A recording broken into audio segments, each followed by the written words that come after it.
Hello everybody, it's me again, Tarsher. So today we're cooking noodles or pancit canton. Magluto tayo. Samahan niyo ako, of course. Olive oil.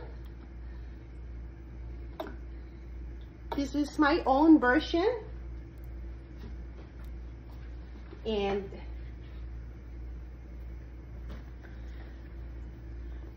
onions and garlic. So, unahin natin yung onions.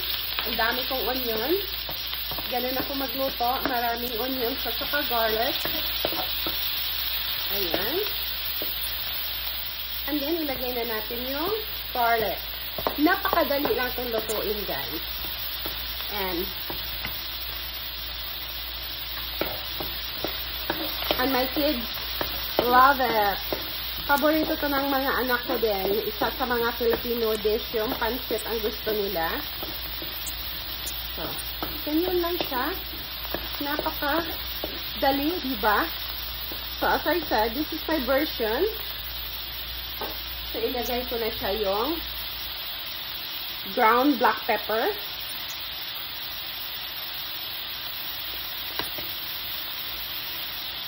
Gusto ko yung maraming black pepper.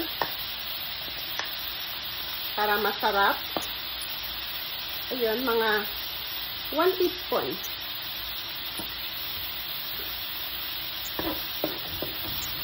Nalo ko na siya dyan. Lutuin lang natin siya konti. Pag na-golden brown na, so okay na siya. So, ayan. Ilagay na natin yung carrots.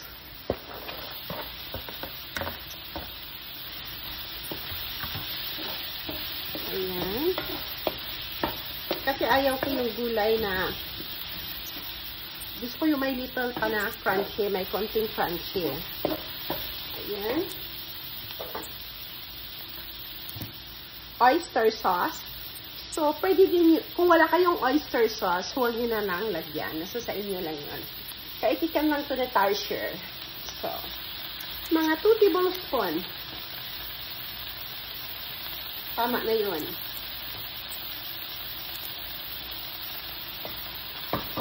Ayan. Halo lang natin siya.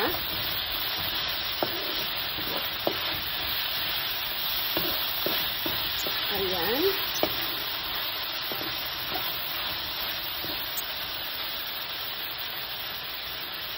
And then, i-add ko na yung bell pepper at saka napaka-cabbage. Yun ang gulay kong gamit pag nagpansit ako. Napaka-cabbage.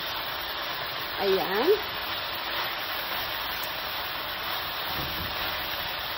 So, hindi ko na siya takpan. Ganyan na lang.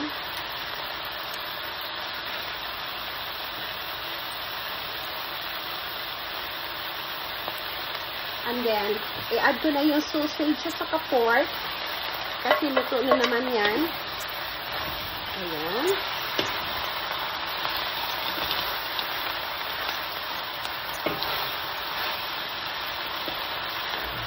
Ganyan lang natin.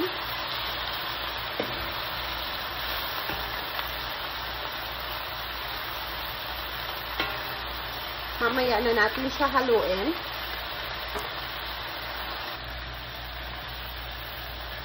I-mix na natin siya. Ayan.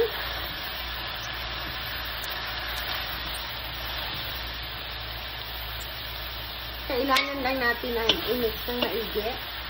Ayan.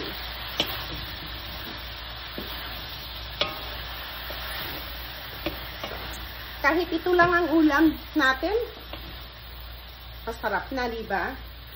Ayaw ko yung overcook na gulay. So, ilipat lang natin siya dito. Dahil dito natin lulutuin yung noodles. Ito pa din ang gagamitin natin na pang noodles. So, I just add 4 cups of water. I'm using the lemongrass water. So, pakuluin lang natin siya.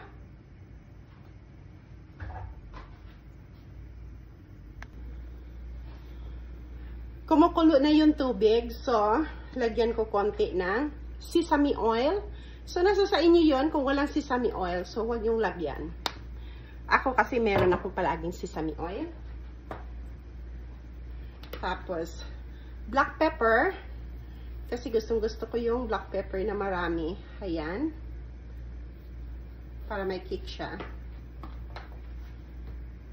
And then, ilagay ko na yung lime juice. Nasa sa inyo yun kung ilan ang ilagay nyo. Ako ay 2 lime. And then, as I said, this is my version. So, soy sauce and asweti, yung annatto seeds, hinalo ko na siya para may kulay.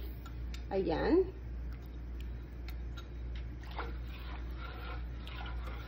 And then, i-boil lang natin siya konti.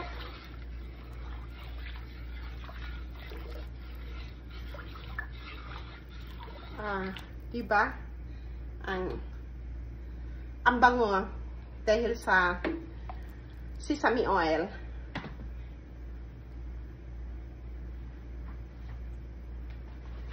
And then, ilagay na natin yung pancit canton. So, 3 ang lulutuin ko.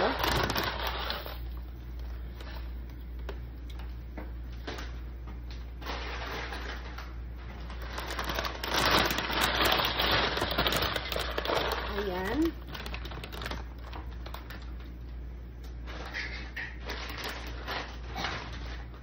Ito ang pangatlo.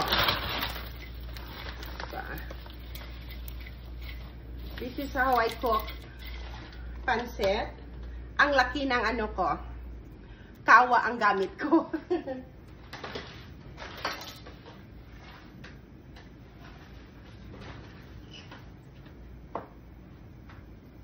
Ayan, ipakulo lang natin siya. So, haluin na natin siya. Ayan.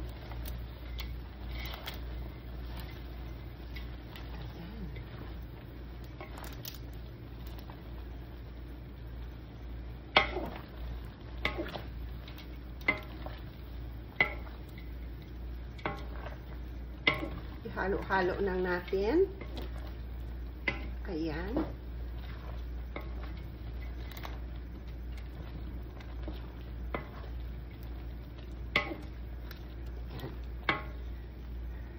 Tikman na natin. Tama-tama lang siya. Hindi siya maalat.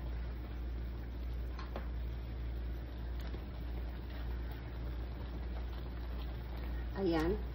Ganyan lang hanggang mawala yung sabaw niya. Tapos ihalo natin ulit mamaya. Ilagay na natin yung gulay. Ayan. So, ihalo na natin dyan. Napakadali lang magpansit, diba? Ayan.